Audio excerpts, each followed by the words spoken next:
Hello, everyone. Welcome to Collins Education Resource Management. I am Diana Collins, and I am the creator and founder of Collins Education Resource Management.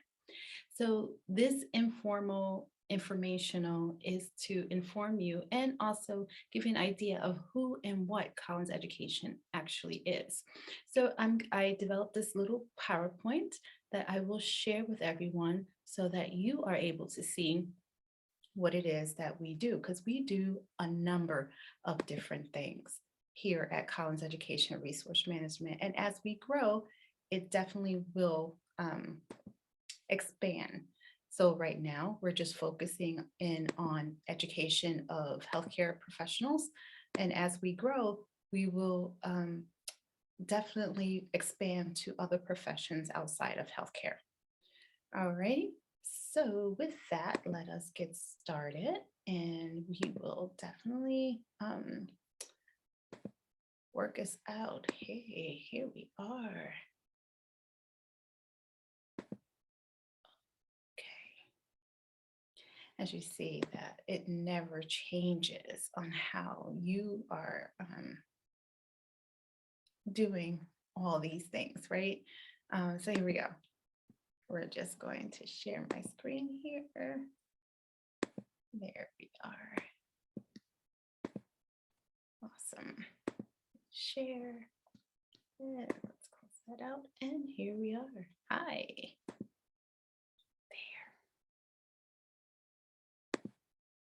There. So here at Collins Education Resource Management, one of the big things that I'd like to say is the master has failed more often than a student has tried. We are here before you as experts in our field, but we have failed several times in something in order for us to become those experts that you see before you. So please, I am very approachable and definitely have failed at something before I got to this point. So I love to share that quote. And also the other thing I like to share is, and I'm sure you guys have seen this quote, is that with great success comes many failures. It goes back to the same thing, as the master has failed more often than the student has tried, that in order to become successful, we had to fail at something, figure out what was wrong with it, and do better before we ended up at that success. So Collins Education Resource Management is geared towards education of those in healthcare fields. So what we've noticed is that the healthcare education challenges that we've faced as educators is that one, students just aren't prepared, right? You guys as students, sometimes you feel like you may be prepared, but no one is really prepared for healthcare education. It's a totally different ball game. And what happens is when individuals enter nursing school, for example, they are thrown for a loop because they have to learn again how to study. They have to learn again how to take an exam because the exams are totally different. So we find again that students are not prepared. The other challenges that we find is that changes in healthcare delivery system. As you can see with the pandemic, the way we handle individuals that are in acute care hospitals and long-term care hospitals, even at home, is different than what it was 5, 10, 15, 20 years ago. So with that, we help you maintain and your credentials and help you maintain your skills as the healthcare challenges change within the healthcare delivery system. And then, of course, how we deliver healthcare has changed too. I mean, we've gone from wearing just your regular PPE, which is your personal protective equipment, which goes with your goggles, your gown and gloves, to increasing that to wearing a mask during the pandemic. Different types of masks, your N95 mask, getting fitted for an N95 mask. All these things are changes within the healthcare delivery system. The other challenge that we've noticed is that hybrid and blended learning is difficult for some individuals. I know for me as a faculty, it was a challenge to build a curriculum that was made for face-to-face to an online arena, and then hybrid that to sometime in the classroom and sometime you're online. And now we get to the point where it's blended, where you have some people who still choose to be at home that are online, and then some who are in the classroom. So you are doing both in the classroom, and that's considered blended learning.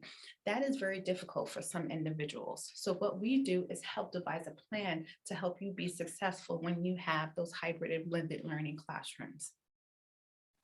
The other thing we do is we help you prepare for your national certification licensing exam, your NCLEX exam. What we do is we devise a plan that is tailored to you, okay?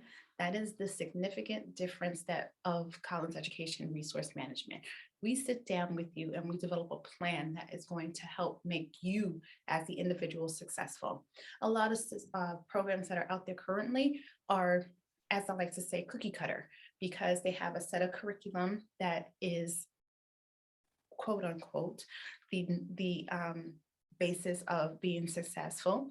And then you take the curriculum courses. There's really no one there to answer those questions for you that you may come across as you're taking these courses and as you're taking and answering these questions. Whereas with Collins Education Resource Management, we are available to you to answer those questions. We're available to you to answer that challenge in your head of why, you're going to give a respiratory treatment first over just giving them the pills, whatever. And that's just a blanket example. So NCLEX readiness. The other thing we do is that if you happen to take the NCLEX exam and was not successful, we look at that NCLEX plan that they give you at the end and devise a plan for you to be successful moving forward, and then prepare you to take the NCLEX exam again. Okay, we don't want you to be discouraged. We encourage you to take that failure and learn from it. Okay, like I said, we've all failed at something. So you take that failure, see what you did wrong, and learn from it. A lot of people, after they take their nursing final exam, they want to take a break, right? You're tired of exams, you're tired of being in the classroom, you're tired of answering questions, you want a break. The suggestion that we all make as educators to our students who are finishing is take that exam as soon as you are available to do so. The longer you wait, the harder it is going to be for you to be successful in that exam. Plain and simple. So what we do is that if it so happens that you had no choice but to wait, or you chose to wait, then we help you get yourself prepared to take that licensing exam in the hopes that the first time you take it, you are successful.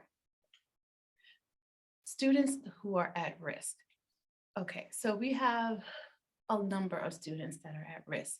Students that are in the lowest socioeconomic regions, and those are areas that are housed with schools that are not equipped to prepare students for higher education.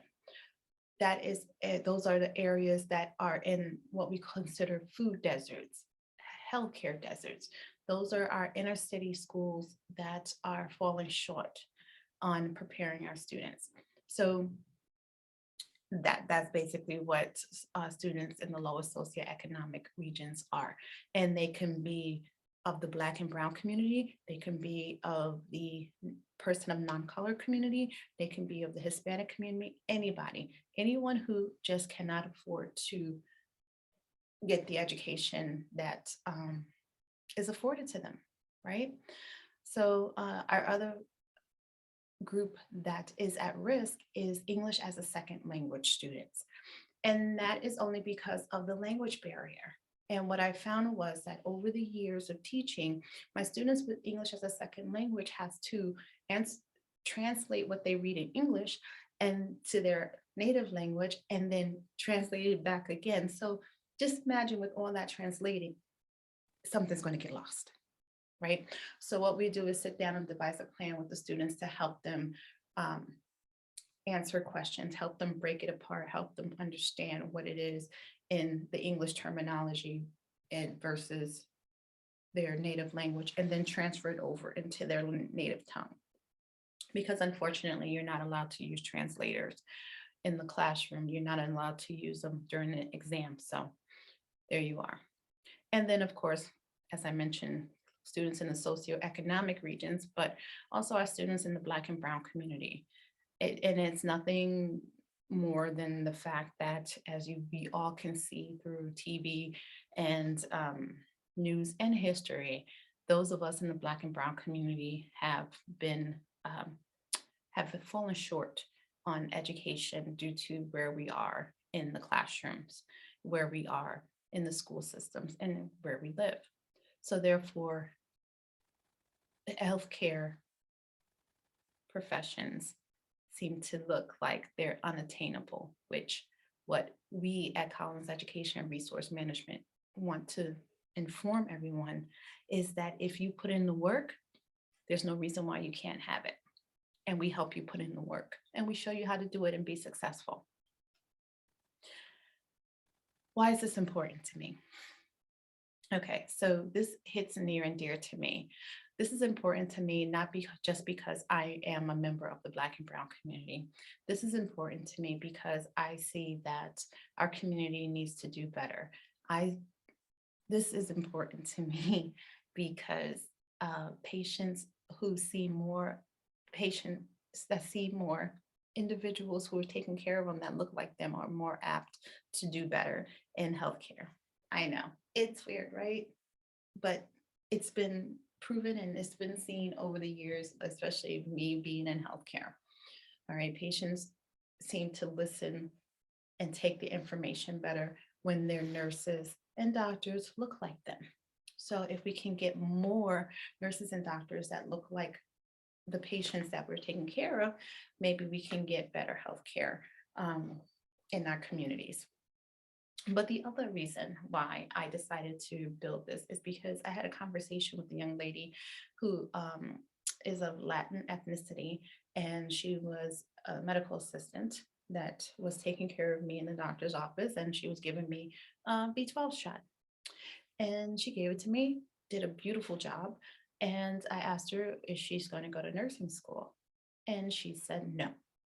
And I was floored. I was like, okay, why? Now I'm curious. Why do you not want to go to nursing school? And the reason why is because she said that she's not smart enough.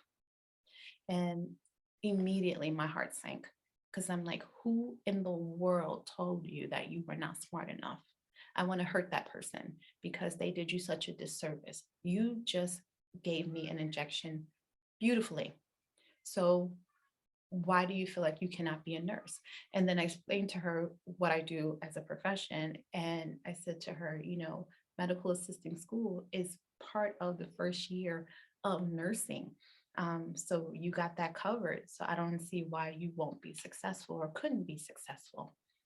But with that, I started thinking that I want to do more and I want to create something.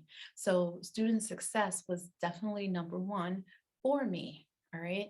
Now, as an educator, I found that my students with English as a second language and also my students of the Black and Brown community, I saw them struggling in my classes. I saw them struggling as they moved on past my classes. If they were able to pass my class, if they were able to pass the next class, they struggled through and through. So I was unable to give them that extra attention because I didn't want it was seen as being plain favoritism. Let's put it out there. That's what it was seen as. It was seen as I was being plain favorite to those students. And in all honesty, all it was me evening out the playing field and helping them understand the information from a different perspective. The other thing is nursing is retention in the classrooms. And that's just not just healthcare, it's retention in general. Those of us in the Black and Brown community, those of us in the lower socioeconomic regions have lower retention and lower student success rate in higher education. We want to improve healthcare education, not only with those that we are educating in the classroom, but also in our patients. And as I said at the beginning, when you have patients that look like you are invested in that community. When your patients see that you look like them, they're invested in the information that you're sharing with them, and they're more apt to listen to what you're saying. which leads to improving patient outcomes. Patient outcomes are the end results of what we're doing when we take care of our patients. And our patient outcome that we want to see for all our patients is that they start to do better. Increasing the knowledge, not only our knowledge as healthcare providers, but also the knowledge of our patients, because increasing their knowledge helps them to know how to treat themselves and do better for themselves and take better care of themselves. Building confidence within our students is the goal. When you can feel great about understanding information and you see that you are doing better, each milestone makes you do better. Each milestone makes you happy. Each milestone builds your confidence. And when you build your confidence, you're better prepared to take care of your patients. Now, I'm not saying to be overconfident and be cocky. Cockiness can kill a patient. We want you to be safe in practice, and you can do that and be confident. Okay. Increasing culture and diversity. All in a nutshell, that's what I'm doing, is increasing the culture and diversity in the population of healthcare providers, because our population is many cultures and very diverse. And again, when you have a culture and a community of healthcare practitioners that look like you, you are apt to do better and to do more for yourself. Community. We want to educate the community and be a part of the community and give back to the community. Most of us who become nurses are becoming nurses because we have that nurturing bug within us, and we want to give back to the community. Part of the community is increasing the diversity, equity, and inclusion of our healthcare system. So we teach diversity, equity, inclusion, not only for healthcare, but also for business practices. We teach it for community and healthcare. So we do speaking engagements where we go out and teach the community. So we are available to for services. So let me see, I've spoken at churches, I've spoken at community events about not only healthcare, health and wellness, but also about equity in healthcare, diversity in healthcare. Another one is talking mainly about the LGBTQIA plus community and the equity in healthcare, and also the businesses practices in the community and how they can incorporate diversity and equity in their business practices. Okay. Health and wellness, we teach about mindfulness, mind, body, and soul. You take care of the mind controls the body, and there you go. If the mind is not doing well, it tends to leak into the body.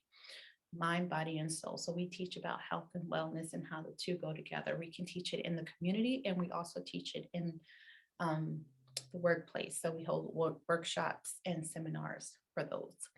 And mental health awareness, mental health and education, mental health and mindfulness all goes together. So we teach about anxiety, depression within the community. We teach about anxiety, depression, how it flows into our business practices, and how we can identify it and help those individuals who may be having difficulty managing their anxiety and depression.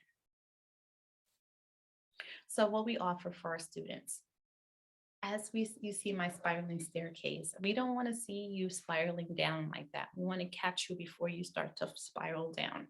So we offer mentorship.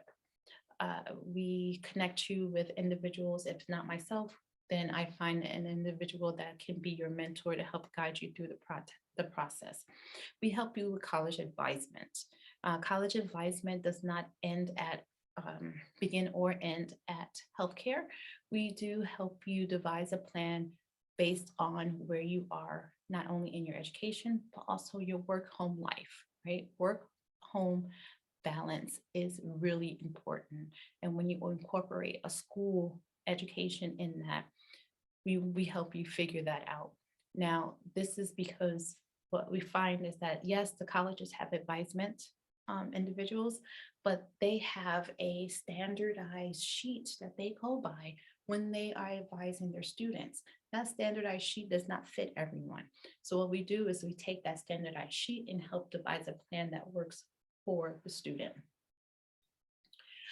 We offer tutoring services in all healthcare professions. So we start off with definitely CNA, LPN, medical assistant, all the way up to nurse practitioner, nurse educator. So we're able to offer tutoring services in all these professions.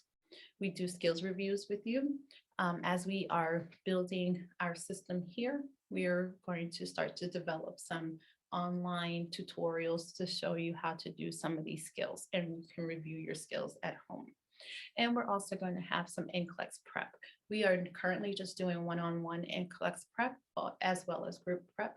We can also go out to the schools and do NCLEX preparation courses with the schools, and also small groups of 6. What we offer the community and our business clients is workshops. As I said, we do community workshops on diversity, equity, inclusion. We do workshops on health and wellness, mental health workshops, as well as lectures, education. We do some leadership guidance on diversity, education, diversity, equity, and inclusion training as well. The cost, because everything has a cost with it. Yes, there is a cost. So there is a fee for tutoring. We charge $60 an individual per hour for tutoring services. If there is a group of 6 or more, it's $50 an hour per person. We do charge for college advisement. There is a 30-minute for free consultation. I couldn't think of the word. There's a 30-minute consultation that is free. And then from there, it is $100 per hour for consultation. Community business workshops will vary depending on the length of time needed for these workshops. So that is going to be on a basis of conversation after the 1-hour consultation with, which is free. The first 1-hour consultation for community business workshops is free. And that allows me the time to sit down and develop an idea of what it is that the client is asking for. And then based on that, you will be charged. And that ranges from $1,000 an hour to workshops of up to $10,000, depending on how intensive the workshop is.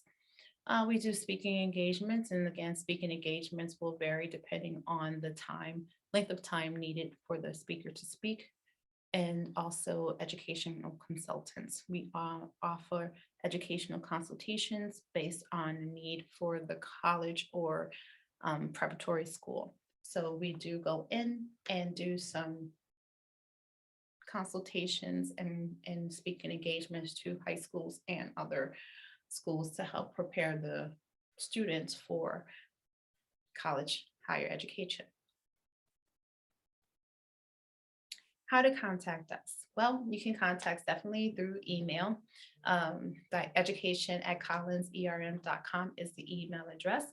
You can also contact us through the web. You can fill out a contact me card on collinserm.com. And also our phone number is available. You can call us and leave us a message as well. So I hope this was all very helpful for everyone. And I thank you all for your time. And in the event that you need someone to help you out with your classroom, if you need someone to come in and do a guest lecture or speaking engagement, especially teaching on diversity, equity, inclusion, and NCLEX prep, Collins Education Resource Management will be delighted to help you reach those educational needs. So if you have any further questions, feel free to contact us via the web, email, or telephone. And my last quote is, "A man is great not because he has failed. A man is great because failure hasn't stopped him." Thank you.